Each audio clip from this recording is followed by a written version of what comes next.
ছাত্রদের যে দল গঠিত হতে যাচ্ছে তার অভ্যন্তরীণ কিছু সংকট, কোন্দল না বললেও বিরোধ বলতে পারি বা সংকট বলতে পারি, সেটা নিয়ে একটা ভিডিও করেছিলাম গতকাল।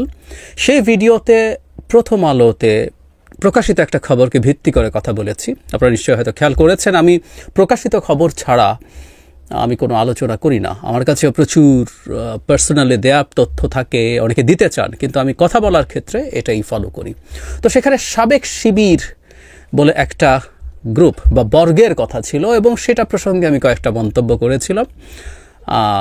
সেটা নিয়ে সামহাউ আমি দেখিনি কেউ ফটো কার্ড বানিয়েছেন। আমি 2-3 রকমের ফটো কার্ড দেখলাম এবং সেগুলো কেউ শেয়ার করেছেন এবং সেগুলোতে আমার বক্তব্য কেউ সমর্থন করেছেন এবং কেউ এটাকে ক্রিটিক করেছেন। খুবই চমৎকার ব্যাপার, আমি খুবই পছন্দ করি।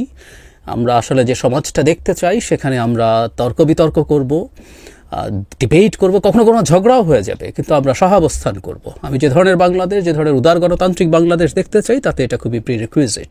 কিন্তু আমার মনে হলো, যেহেতু ওখানে খুব অল্প কিছু কথা ছিল, এই সাবেক শিবির সম্পর্কে আমার কিছু অবস্থান বা কিছু প্রশ্ন রাদার আমি করতে চাই। এই প্রশ্নগুলোর জবাব আমি তাদের দিক থেকে আসা ভালো হবে, কিন্তু আমি জানি না তারা সেটা দেবেন কিনা বা আমার এই কথা তাদের পর্যন্ত পৌঁছবেন কিনা, বা পৌঁছলেও তারা সেই জবাব দেন কিনা, সেটা আসলে বিরাট প্রশ্ন। আমরা খেয়াল করি, গতকাল আমি প্রথম আলো থেকে পড়ে শুনিয়েছি, দৈনিক সমকালেও আজ একটা নিউজ এসছে যেখানে একই, যে তাদের দলের মধ্যে যে সংকট হচ্ছে সেই সংকটের কারণ হিসাবে বলছে, এখানে বলছে 4টা বলয় আছে। এর মধ্যে মানে সাবেক শিবির যে গ্রুপটা আছে তাদের সাথে বাকি 3টার সংঘাত আছে নেতৃত্ব নিয়ে। ইনফ্যাক্ট এই নেতৃত্বের সংঘাত অনেক কিছু সামনে নিয়ে এসছে এবং এটা আমাদের একটা খুব গুরুত্বপূর্ণ তথ্য দেবে, গুরুত্বপূর্ণ ইনসাইট দেবে যে আমাদের এই গণঅভ্যুত্থান আসলে কীভাবে ব্যর্থ হলো। আমি সেটা নিয়েও আলাদাভাবে কথা বলতে চাই, কিন্তু আজ শুধু সাবেক শিবির। তো এখানে সাবেক শিবির কথাটা আছে। আমি সেখানে বলেছিলাম সাবেক শিবির বলে কিছু নেই, শিবির সাবেক হয় না। আচ্ছা, একটু কারেকশন দিয়ে আজকে যেহেতু একটু ডিটেল বলবো, ওখানে আমার বক্তব্যের মাঝখানে খুব সামান্য কিছু কথা ছিল। কেউ একজন শিবির করতেন, এরপর উনি রাজনীতি ছেড়ে দিয়েছেন, শিবির আর করেন না, রাজনীতিই করেন না। আমি এরকম মানুষজন দেখেছি। আর প্রসঙ্গত একটা কথা একটু জানিয়ে রাখি, আমি খুব কাছ থেকে কিন্তু শিবির দেখেছি। আগেও বলেছি, আমি যে কলেজে পড়তাম সেই কলেজ শিবির নিয়ন্ত্রিত ছিল, শিবির নিয়ন্ত্রিত। শিবির কীভাবে অপারেট করে, কারা শিবির না, আমাদের জানা আছে। যারা শিবির সম্পর্কে কিছুটা তথ্য জানেন তারা জানবেন, যারা শিবিরের ক্যাডার, সশস্ত্র ক্যাডার, আমি দেখেছি। কেউ বলতে পারে শিবিরের ক্যাডার না, আমি নিজ চোখে দেখা, আমার হোস্টেলের রুমে এসে থেকেছে তাদের একটা বিশেষ প্রয়োজনে অস্ত্রসহ ক্যাডারও দেখেছি। আমি এটা বলছি না এটা খালি শিবিরের আছে, এটা সব দলেরই আছে, কিন্তু শিবির নিজকে অনেক রকম সহি কিছু মনে করার কিছু নেই। তো ওখানে দেখতাম অ্যাপারেন্টলি তারা কোনো পদেই নাই। কোনোদিন কেউ যদি ধরা পড়ে দেখা যাবে সে শিবিরই না, সত্যিই নাই। ওদের তো কতগুলো স্টেজ আছে, সমর্থক, কর্মী, সাথী, সদস্য, সব দেখা আছে। কিভাবে সমর্থক থেকে কর্মী হয়, কীভাবে কর্মী থেকে সাথী হয়, সাথী থেকে কীভাবে সদস্য হয়, সব কিছু জানা আছে আমার। কিন্তু ওদের কোনো পদ নেই, ওরা সমর্থক পর্যায়ের লোক বা কোনো রকমভাবে কোনো ডকুমেন্টই কেউ দেখাতে পারবে না। এবং আমি অবাক হয়ে দেখেছি, শিবির যখন নামাজ পড়ছেন অনেকে, এরকম ব্যাপারে অন্যকে মোটিভেট করছে, ক্যাডাররা এই ব্যাপারেও খুব বেশি মনোযোগী নন। ফলে যেটা দাঁড়াবে, তারা কেউ যদি ধরা পড়ে শিবির বলবে উনি তো আমাদের কেউ না, উনি তো শিবির করেন না। আমি এটা বলতে চেয়েছি শিবির নানা ফর্মে অপারেট করে, এটা একেবারে আমার ইনহ্যান্ড এক্সপেরিয়েন্স, আপনাদের অনেকেরই জানা থাকতে পারে। যাই হোক, যেটা বলছিলাম, কেউ যদি রাজনীতি ছেড়ে দেয়, শিবির করতেন বা জামায়াত করতেন, রাজনীতি পুরো ছেড়ে দিয়েছেন, এরকম মানুষ আছে, আমি দেখেছি সেরকম মানুষও। তারা সেখান থেকে বেরিয়ে গেছেন, তারা শিবির থাকছেন, আমি তা বলছি না। কিন্তু একটা ঘটনা, যিনি এক্স শিবির বলছেন কিন্তু তিনি রাজনীতিতে আছেন ভেরি মাচ। আমরা একটু নাগরিক কমিটিতে যাই, সেখানে এক্স শিবিররা আছেন। এই যে এক্স শিবির বলে একটা বর্গ তৈরি হলো, কেন বর্গ তৈরি হলো? যারা শিবির করতেন না, যারা শিবির নিয়ে সমস্যা ছিল, যদি এই কারণে না করে থাকেন অথবা ছাত্রত্ব শেষ হয়ে গেছে, তাহলে তারা জামায়াতে যান নাই কেন? তারা এক্স শিবির থাকলেন। আর যদি অপছন্দনীয় কারণে থেকে থাকে, এই যে এক্স শিবির হওয়ার পরও প্রত্যেকে আবার এই ছাতার নিচে একত্র কেন হচ্ছেন, কিভাবে হচ্ছেন? এটা খুব গুরুত্বপূর্ণ প্রশ্ন।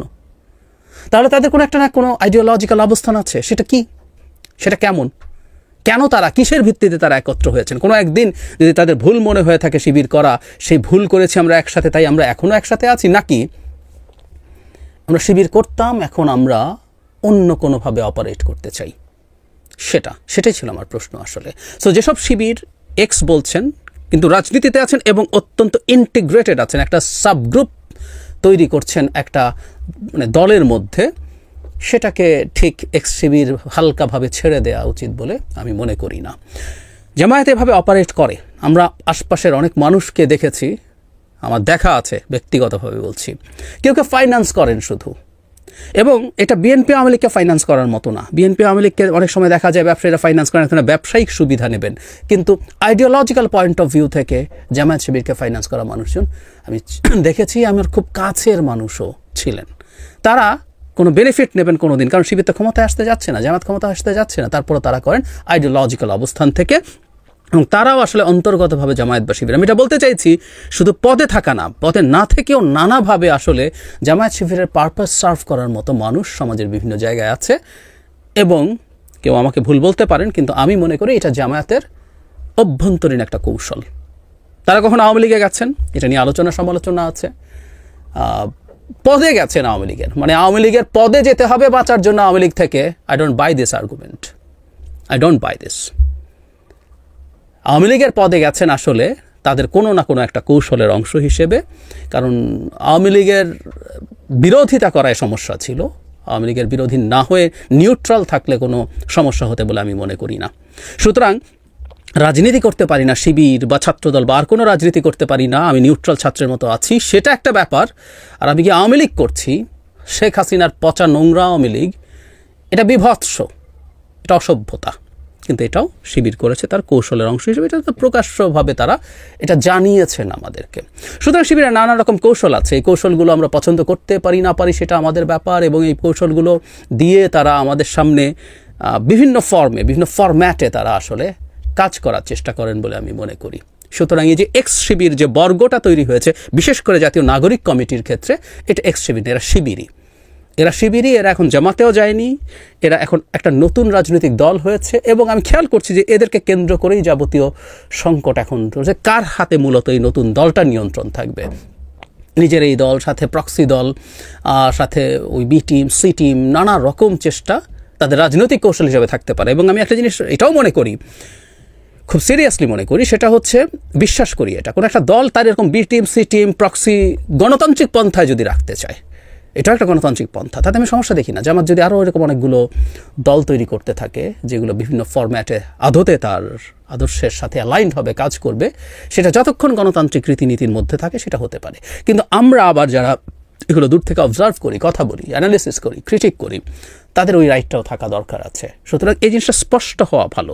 আমাদের সমালোচনার জায়গা হচ্ছে ডিসগাইজটা সমালোচনার ব্যাপার, এটা খুব বাজে জিনিস। যেমন এই সরকারকেও আমরা যখন মনে করছি যে সরকারের থেকে কেউ এই সরকার এই নতুন দল তৈরির পেছনে কাজ করছে, এটা ডিসগাইজ, এটা খুব বাজে, এটা মুনাফেকি, ইসলামের ভাষায় মুনাফেকি। জিয়ার সাথে আমি আগে একটা ডিটেইল ভিডিও করেছিলাম, প্রায় জিয়া কিংস পার্টি করেছে, যখনই স্টুডেন্টদের কিংস পার্টির কথা আসে তখন আমি একটা কথা বলতাম যে ঘোষণা দিয়ে করেছেন। সো এই সরকার কি ঘোষণা দিচ্ছে যে তারা একটা কিংস পার্টি করছেন? ঘোষণা দিক, তারপর করুক, তারপর অন্যান্য দল এই সরকারের সাথে কিভাবে ডিল করবে, নেগোশিয়েট করবে বা কমব্যাট করবে, সেটা তাদের ব্যাপার, তাদের সিদ্ধান্ত, তারা প্রকাশ্যভাবে দেখে শুনে বুঝে ডিসাইড করবে।